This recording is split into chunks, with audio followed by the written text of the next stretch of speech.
Good morning everyone, I'm Adam.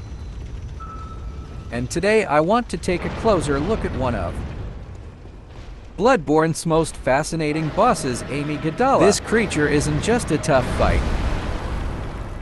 It's a perfect example of how the game blends challenging gameplay with rich story. Let's start with how to defeat it, then dive into the lore that makes it so compelling. First, let's break down the combat strategy. After spending hours experimenting with different approaches, I've found that what I call the tailgating strategy is the most effective.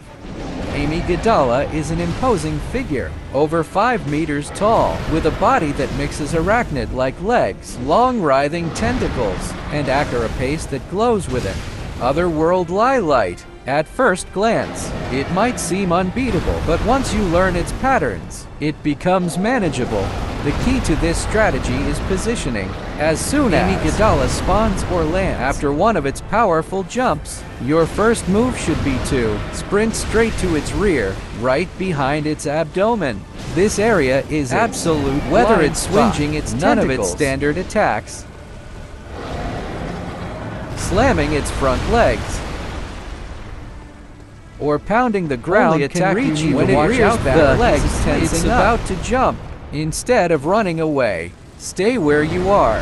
The shockwave from its landing is mild enough to withstand, and this is the perfect moment to charge up your weapon for a strong attack. Timing is crucial here, as Amigodala starts to desk end from its jump. Release a charged heavy attack R2. ID. Recommend using either the Holy Blade +10, which has great range, or the Saw Cleaver in its transformed state,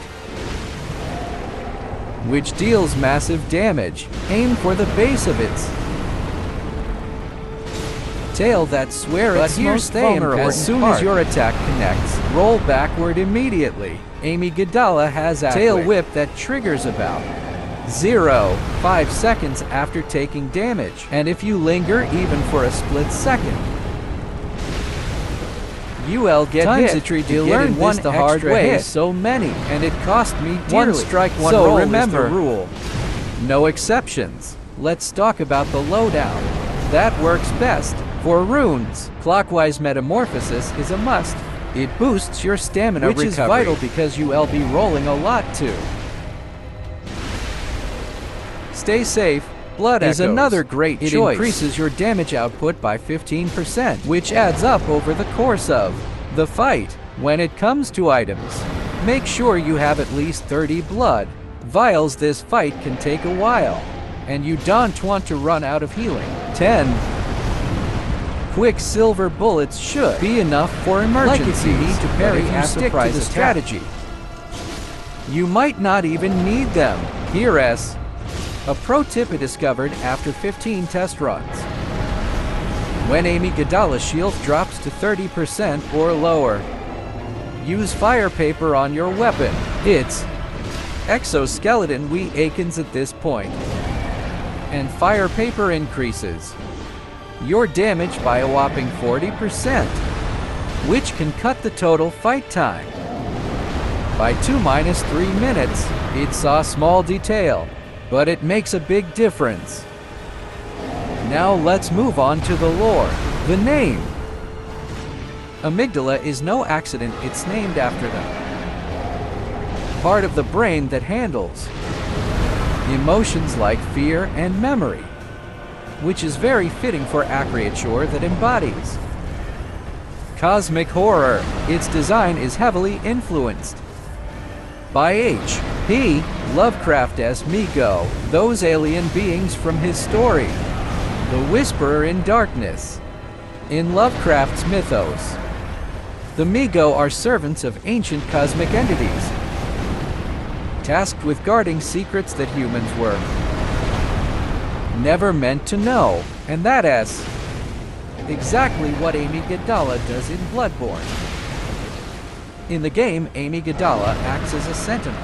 In the Nightmare Frontier, it perches on the cliffs, keeping watch over Murgo's Loft and making sure only the most determined hunters can get through.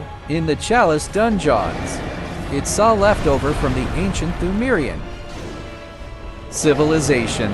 If you explore the Thumerian ruins, you will find carvings that show Amigodala chained. A proof that these ancient people tried to control it, but just like many things in Bloodborne, their ambition backfired. The Thumerians wanted to harness the power of the Great Ones, the game's version of cosmic deities, but their attempts led to their downfall. It's a clear warning about the dangers of trying to control things that are beyond our understanding. But Amigodala isn't just a Dwart, it's also a messenger. When the blood moon rises over Yarnam, you will start to see Amigodala appearing all around the city, their tentacles glowing with a strange blue light. This isn't a random event. The item, third umbilical cord, in the game tells us that the Great Ones lost their children and now seek substitutes among humans. To sum up, here's what you need to remember to defeat Amigodala. Stick to its tailmaster, the one strike, one roll rhythm. Use fire paper when its health is below 30%. And make sure you have the right runes and items. But more than that, take a moment to appreciate the lore. This boss is a perfect example of why Bloodborne is more than just a game. It's a rich, complex world full of interesting stories and big ideas. Next time, I'll be talking about the Orphan of Kos, another challenging boss with a lot of fascinating lore. Until then, remember, in Yarnam, the hunt is never really over. I'm Adam, and thanks for listening.